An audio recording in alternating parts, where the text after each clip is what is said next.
こんにちは、アンナスです。今日はサテンステッチのコツを説明しようと思います。前回まで、いろいろな形のサテンステッチを説明したんですけど、今回は形ではなくってちょっとしたコツみたいな話をしようと思います。それでは手元の方にどうぞ。はい、今日はサテンステッチのちょっと前回とは違って違う部分を説明しようと思います。前にやったのはハートとか、丸とか四角とか三角とか、いろんな形をどうやって埋めると綺麗に埋められるかっていう話を、2回に分けてしたんですけど、今日は角度を変えて、サテンステッチがたくさん連なってる図案をどういうふうに埋めればうまくいくかっていう話をしたいと思います。例えばバラの花とか全部サテンステッチで同じ色で花びらを埋めたい時とか、いろいろサテンステッチだけで絵を表現していく上で結構重要な話なんですけど、今四角が3つ並んでます。で、四角いものっていうのは端から順番に埋めていけばいいので、今は縦に向かって刺してるんですけど、横に、例えばこの底辺から上に向かって刺していったりとか、いろいろどっちの向きで刺してもいいっていうことにはなっているんですが、こういうふうにサテンステッチのパーツがたくさんある場合、どうやって刺せばいいかってことですね。ちょっとこれを四角を埋めていきます。はい、ここまで刺せたんですけど、この隣の四角を、このまま続きで縦で刺してしまうと、刺してる本人は四角を2つ刺したつもりなんですけど、他の人から見た時に長方形に見えてしまうんですね。このまままっすぐずっとやってしまうと。なので必ず向きを変えなきゃいけないんですね。そうするとパーツが四角いパーツが2つ並んでるんだなっていうのが分かるので、これは、横じゃなくても斜めでも角度がちょっとついていればそれでいいんですけど、とにかく平行に刺さないってことですね。こんな感じで。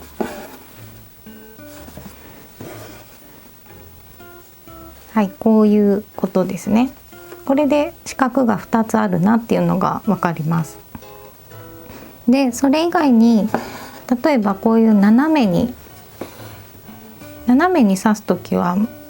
丸と一緒で真ん中から入れて半分ずつ刺すんですけど、斜めに刺してもいいです。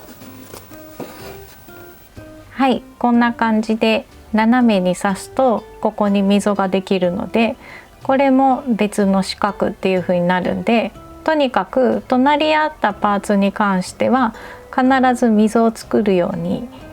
角度ちょっとでもいいので、これは45度ですけど、もっと角度が狭いのでもいいので、とりあえず全く同じ平行の角度にならないようにすれば大丈夫です。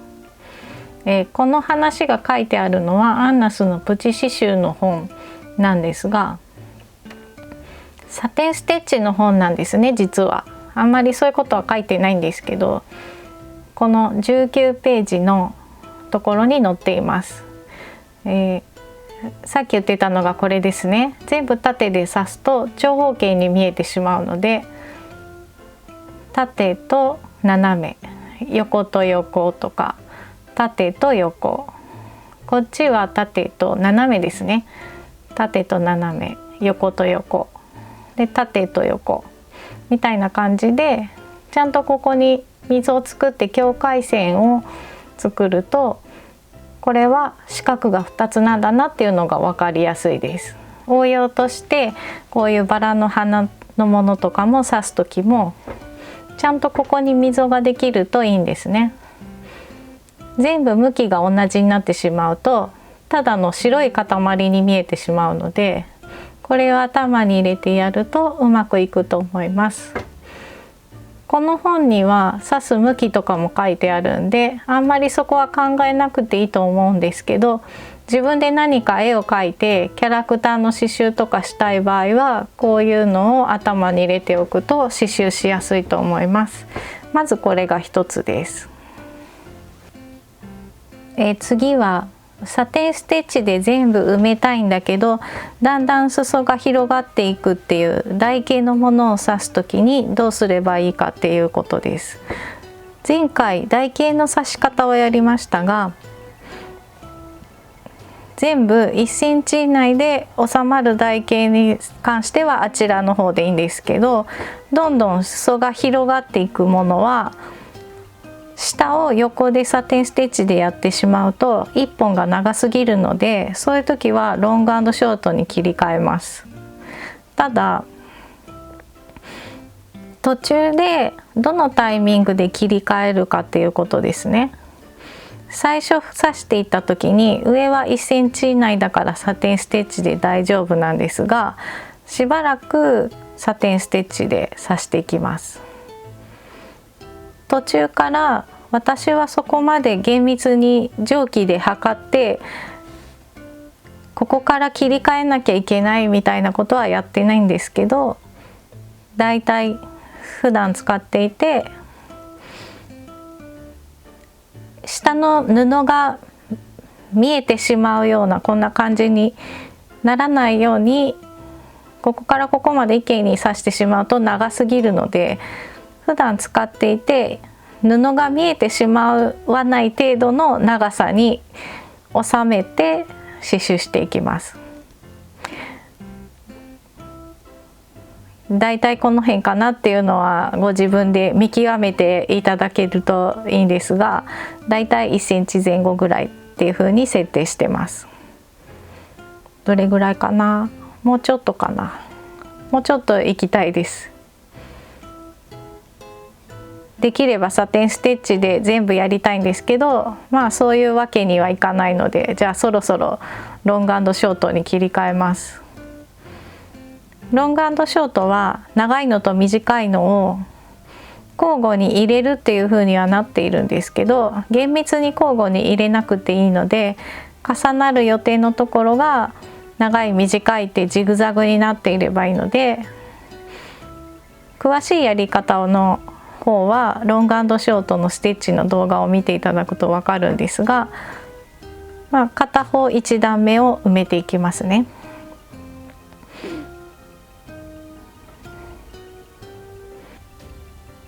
こんな感じでロング&ショートの1段目をこっち作ったわけなんですけど、ここより上はサテンステッチでいけるのでサテンでやっています。で続きをこうやってロング&ショートステッチのやり方で埋めていきます。今ここに刺したからちょっと先に刺して、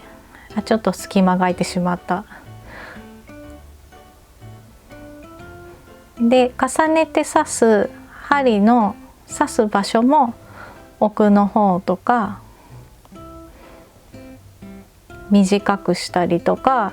いろんな長さにしておかないとこうやってまっすぐの線が溝ができてしまうので、重ねる刺繍糸は場所をバラバラにします。で端はきれいに揃えないとバラバラになるので、こういう感じで結構よく出てきます。ちょっと私はガイド線入れて刺すのが好きなので、ちょっと離して刺していろいろ埋めていくんですけど、というちょっとイレギュラーなサテンステッチもあります。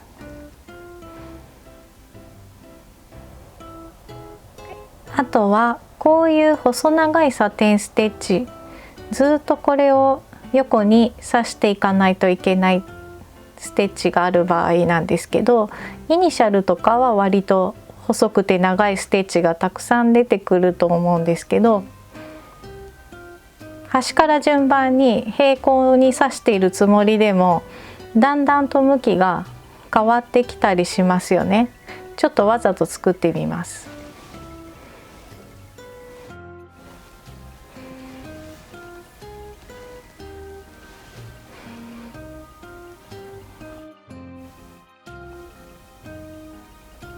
これぐらいかな。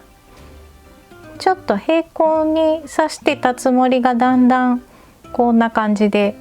向きが傾いてきたりとかあることがあるんですけども、こういう時はガイド線を入れます。2、3針先にガイド線を入れて、ちょっとさっきやりましたけど、で戻って間を埋めます。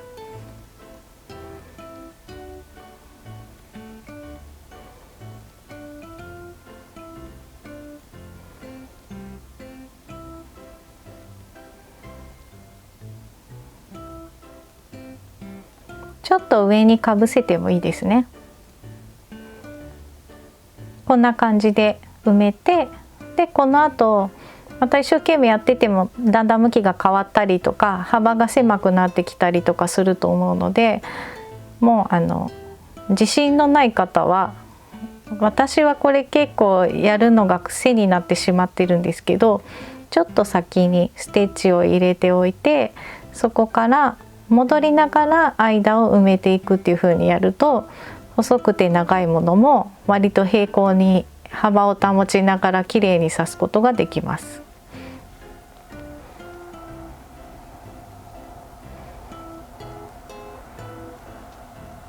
こんな感じでずっと下までやっていくんですね。今日やった3つの刺し方の説明はこの小さな刺繍図案と輪の刺繍の本にも載せています。輪の刺繍だと54ページです。ここのお花です。隣り合うパーツを表現する、一色で表現する場合っていう項目、最初にやりましたね。あと途中でロング&ショートに切り替えるって話と、あとちょっとこれは画像で説明しないといけないので、こういう小回りみたいな刺繍になってますけど、ガイド線を入れましょうっていう話が載っています。ちょっと忘れてしまった方とかはテキスト代わりにこの2冊を見るといいと思います。以上です。いかがでしたか？チャンネル登録といいねボタンもよろしくお願いします。それではさようなら。